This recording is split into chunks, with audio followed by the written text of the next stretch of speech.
इनकलाब, वंदे। दोस्तों, माननीय सुप्रीम कोर्ट ने मुझे 21 दिन की मोहलत दी थी।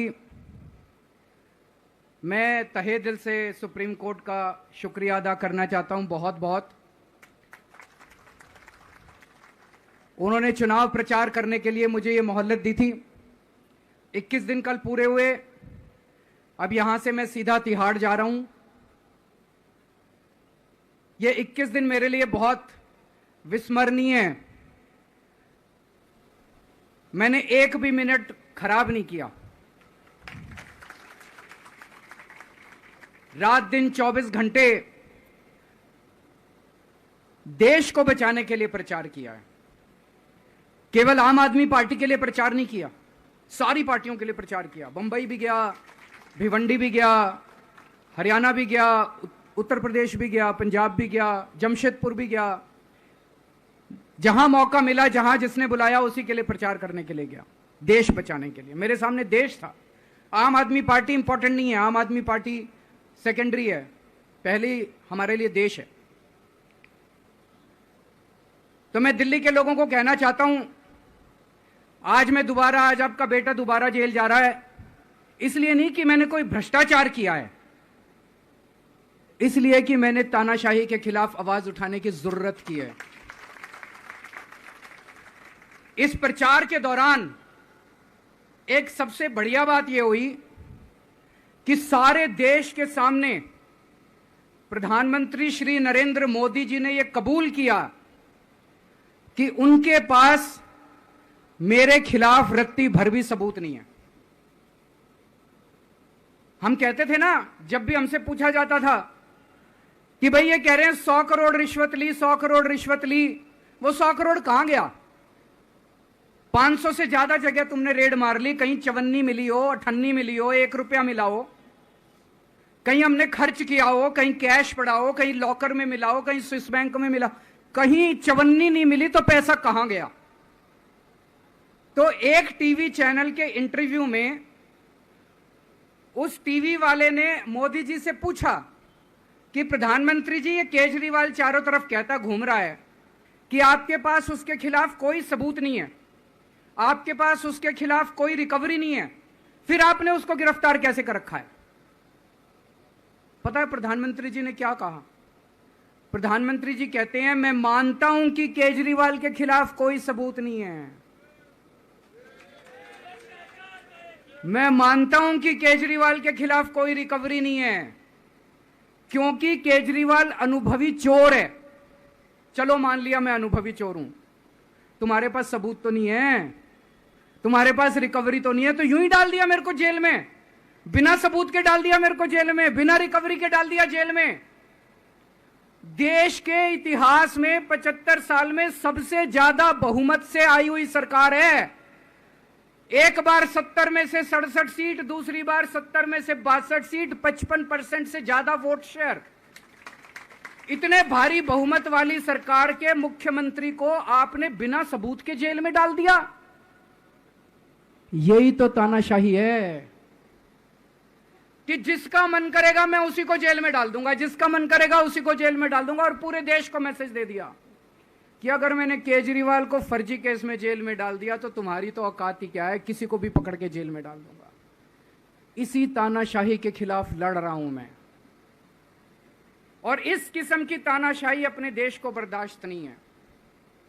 भगत सिंह ने कहा था ना कि जब सत्ता तानाशाही हो जाए तो जेल जिम्मेदारी बन जाती है, सबकी जिम्मेदारी है जेल में जाना, इसके खिलाफ आवाज उठाना। भगत सिंह के चेले हैं। भगत सिंह देश को बचाने के लिए, देश को आजाद कराने के लिए जेल गए थे। भगत सिंह देश को आजाद कराने के लिए फांसी पे चढ़े थे। हम देश को बचाने के लिए जेल जा रहे हैं। इस बार जब जा रहा हूं, मुझे नहीं पता अब मैं कब वापस आऊंगा, मुझे नहीं पता ये क्या करेंगे मेरे साथ जेल में, लेकिन मुझे कोई परवाह नहीं है, जो मर्जी करें। अगर भगत सिंह फांसी पे चढ़ गए, मैं भी फांसी पे चढ़ने के लिए तैयार हूं। मेरे शरीर का एक एक कतरा इस देश के लिए है, मेरे शरीर के खून की एक एक बूंद इस देश के लिए, मेरे जीवन का एक एक पल देश के लिए।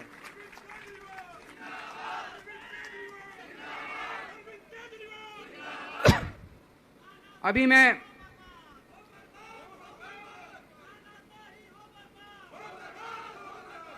अभी राजघाट गया था सभी साथियों के साथ।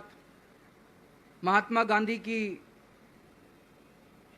समाधि पे हम लोगों ने श्रद्धांजलि दी। गांधी जी ने इस हमारे देश से तानाशाही का अंत किया था, वो हमारे लिए प्रेरणा स्रोत हैं। उसके बाद हम कनॉट प्लेस गए, हनुमान मंदिर, वहाँ पे हमने हनुमान जी के मंदिर में जाके हनुमान जी का आशीर्वाद लिया। 4 तारीख को भी मंगलवार है, भली करेंगे बजरंग बली, करेंगे कि नहीं करेंगे? बोल बजरंग बली की। इनका नाश करेंगे, तानाशाहों का नाश करेंगे। अपने को किसी व्यक्ति विशेष से अपनी कोई दुश्मनी नहीं है, अपनी दुश्मनी तानाशाही से है। तानाशाही बर्दाश्त नहीं है अपने को। तो 4 तारीख को भी मंगलवार है और बजरंग बली का मेरे ऊपर, पार्टी के ऊपर बहुत आशीर्वाद है, देश के ऊपर बहुत आशीर्वाद है। मैं प्रार्थना करने गया था बजरंग बली को कि हे बजरंग बली, मेरे देश को बचा लो। अभी कल एग्जिट पोल आए हैं, मेरे से लिखवा लो, सारे एग्जिट पोल फर्जी हैं, बिल्कुल फर्जी हैं। एक एग्जिट पोल वाले ने राजस्थान में टोटल 25 सीट है, उसमें 25 में से 33 दे दिए उन्होंने बीजेपी को। ऊपर से आया होगा भाई बीजेपी को ज्यादा देने हैं, तो उसने कहा मोदी जी क्या याद रखोगे आप भी, आपको 25 में से 33 दे दिए। तो पूरा का पूरा फर्जी है, पूरा एग्जिट पोल फर्जी है। लेकिन असली मुद्दा यह है, इनको गिनती से 3 दिन पहले फर्जी एग्जिट पोल कराने की क्या जरूरत थी, यह समझने वाली बात है। मेरे को भी समझ नहीं आया। कई सारे लोगों की कई सारी बातें चल रही हैं। एक ये चल रहा है कि इन्होंने मशीनों का घोटाला कर दिया, लेकिन मैंने संदीप पाठक को भी बोला है और मैं सारे इंडिया गठबंधन की पार्टियों को बोलना चाहता हूं, अपने अपने काउंटिंग एजेंट को बोल दो पूरी तरह से सतर्क रहे। आखिरी तक अगर हार भी रहे हैं तब भी उठ के ना आए। कई बार क्या होता है, 1 राउंड में, 2 राउंड में, 3 राउंड में हार गए तो उठ के चले जाते हैं। उठ के नहीं जाना। सबसे लास्ट में रैंडम जितने बूथ होते हैं, ईवीएम मशीन होती है, उसकी पर्चियां पड़ती हैं। उन पर्चियों में से 5% पर्चियां उठाई जाती हैं। उन 5% ईवीएम की मैचिंग वीवीपैट की स्लिप से कराई जाती है। वीवीपैट पे जो स्लिप है उसकी काउंटिंग होती है, जैसे बैलेट पेपर की काउंटिंग होती थी, और उसकी काउंटिंग और ईवीएम की चेकिंग होती है, दोनों की। एक भी मशीन अगर मैच ना करे तो वहां चुनाव रद्द कर दिया जाता है। तो अगर आपने ये चेकिंग कर ली वहां पे, तो इसका मतलब फिर ईवीएम का घोटाला हम बचा सकते हैं। फिर ईवीएम के घोटाला अगर कर रखा इन्होंने तो हम उसको एक्सपोज कर सकते हैं। तो सब लोगों ने लास्ट तक रुक के, आपका कैंडिडेट हार भी रहा है तब भी आखिरी तक रुक के आपको ये ईवीएम की चेकिंग करा के आनी है, ईवीएम और वीवीपैट की मैचिंग करा के आनी है। एक थ्योरी ये चल रही है कि इन्होंने इतना ज्यादा सीटें इसलिए दिखाई क्योंकि इनके लोगों ने शेयर मार्केट में इन्वेस्ट कर रखा है, और कल जब शेयर मार्केट खुले तो बम्पर होगा, तो ये अपने शेयर बेच बाच के खुद तो निकल लेंगे बाकी। एक थ्योरी ये चल रही है कि अफसरशाही पे दबाव डालने के लिए अगले 3 दिन में अफसरों से उल्टे सीधे काम कराने के लिए एक माहौल बना दिया गया। भाई आ तो हम ही रहे हैं, तो हमारी बात मानो, उल्टे सीधे काम करो, काउंटिंग में गड़बड़ कराएंगे, सब कुछ करेंगे। लेकिन फिर से मैं कह रहा हूं, अपने को, अपने काउंटिंग एजेंट, एआरओ, सब आरओ, सब लोगों को अपने को ट्रेन करके भेजना है और अपने को चौकन्ना रहना है। बाद में हम कहते रहे इन्होंने ये कर दिया, उसका कोई फायदा नहीं होगा। अभी अपने को चौकन्ना रहना है।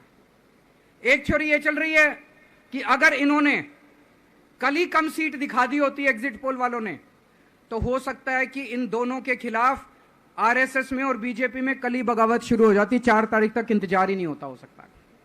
तो कई सारी थ्योरी चल रही हैं, लेकिन अपने को सतर्क रहना है, चौकन्ना रहना है। मेरा अपना मानना है कि 4 तारीख को इनकी सरकार नहीं बन रही है।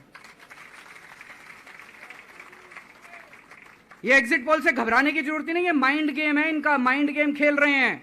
आपको डिस्करेज करने के लिए, डिप्रेशन में डालने के लिए बिल्कुल नहीं जाना। आप उससे जाओ कि आप जीत रहे हो, आप अपने उस कॉन्फिडेंस से जाओ कि आप जीत रहे हो, और आखिरी तक आपको बैठे रहना है, किसी भी हालत में बैठे रहना है आपको। हमें हर एक को लड़ना पड़ेगा। ये चुनाव किसी पार्टी का या किसी नेता विशेष का नहीं है। ये चुनाव इस देश को बचाने के लिए है, इस देश में जनतंत्र को बचाने के लिए है।